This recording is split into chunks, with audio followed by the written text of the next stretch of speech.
इस जमाने में आंध्रा की सबसे बड़ी टबैको कंपनी का मालिक था। फैक्ट्री में आग लगने के बाद जरा एक मिनट। मेरी ही कॉफी शॉप में आकर मेरे ही मुंह पे धुआं फूंकने वाले की हिस्ट्री जानकर क्या मिलने वाला है, ये समझ में नहीं आ रहा मुझे। पर जानना जरूरी है। नहीं, मैं प्लीज एक बार सुन तो लो। तुम बोलो जोशी।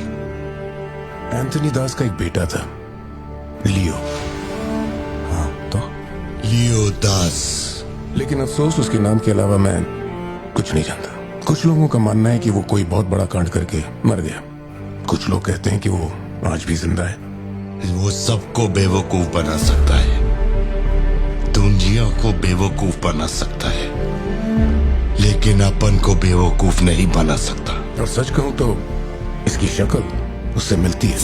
उसकी आंखों को अपन ने देखा, उसे अपन अच्छी तरह से पहचानता है।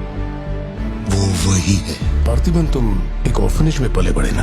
तुम्हें कुछ भी याद है अपने बचपन के बारे में? ये क्या बात हुई? ये सब बकवास है। यहाँ विक्टिम्स हम हैं। विक्टिम्स को ही अक्यूज्ड बनाना जानती है क्या यहाँ की पुलिस?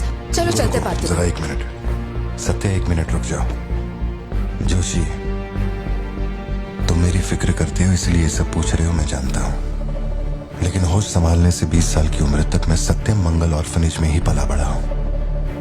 वहां मैं पहली बार इससे, वो क्या कहते हैं उसे, मोनार ट्रेकिंग, वहीं पे मिला था। मैंने इसे देखा, दोस्ती हुई और 2 दिन में मैंने इससे शादी के लिए पूछ लिया। That's it। इससे शादी करने के बाद इसकी जॉब की वजह से ही हम इस शहर में बसे हैं। तब से लेके आज तक यही मेरा शहर रहा, यही मेरी कहानी है।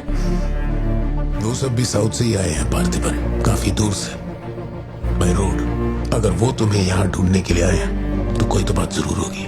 फैक्ट्री उसकी वजह से बंद हुई, अब उसे वही चालू करेगा। कैसे करवानी है मैं देखता है। मेरी दुनिया बहुत छोटी सी है, वो दुकान पे मिलने वाले स्नो ग्लोब जैसी, जिसमें छोटा सा घर होता है, आसपास पेड़ होते हैं, बर्फ की चादर, ठंडी हवा। मेरे साथ ये सब क्यों हो रहा है? कम से कम तू तो मुझ पे यकीन कर यार। सॉरी। कोई बात नहीं, आई अंडरस्टैंड। अगर वो लौट कर आते हैं तो मैं परेशान करने, हम पुलिस में रिपोर्ट कर देंगे। उसकी फैमिली और फ्रेंड्स पर नजर रखो। ठीक है भाई।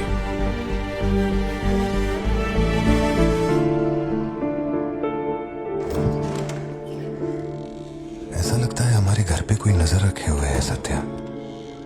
ये कब्रिस्तान सी खामोशी चुभ रही है मुझे। आजकल मैं बहुत डिस्टर्ब रहने लगा हूं। देखो मुझे, मेरी एक बात हमेशा याद रखना, कोई तुम पर कितना ही शक क्यों ना कर ले, मैं तुम पर कभी शक नहीं करने वाली। मैंने आज तक कोई सवाल किया है तुमसे? अब सोचना बंद करो और चलो चुपचाप सो जाओ। चलो ना पार्थिबन, अब खड़े खड़े सोने का ही इरादा है क्या? इंजन मत खोलना, सिर्फ हीटर पे हाथ लगाना। गाड़ी जल्दी चाहिए मुझे। शाम तक गाड़ी रेडी करके दे देना मुझे।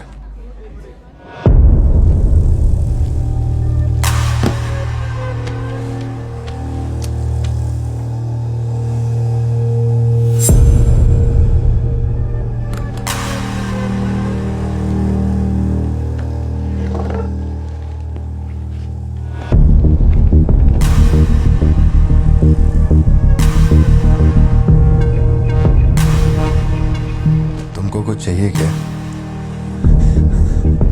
तुमने देख लिया, इतना काफी है।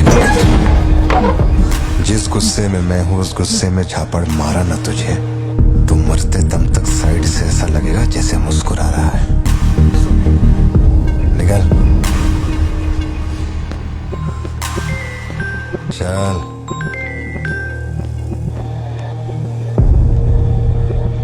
बोलो सत्या। तुम्हें जो टैबलेट चाहिए थी ले ली, और कुछ चाहिए क्या यहाँ से? जीप को सर्विस के लिए दिया हुआ। मैंने कहा था ना दवाई लेने बाद में जाएंगे। तुमने घर पे बच्चों को अकेला क्यों छोड़ा? मैं माथी को लाई हूँ अपने साथ। वैसे प्रिया भी मेरे साथ ही है। तो एक दिन और वेट कर लेती ना, क्या जल्दी थी? हर चीज को तो पोस्टपोन नहीं कर सकते ना। फिक्र मत करो, मैं ऑटो से घर चली जाऊंगी, तुम ख्याल रखना। ठीक है, घर पहुंच के फोन करना।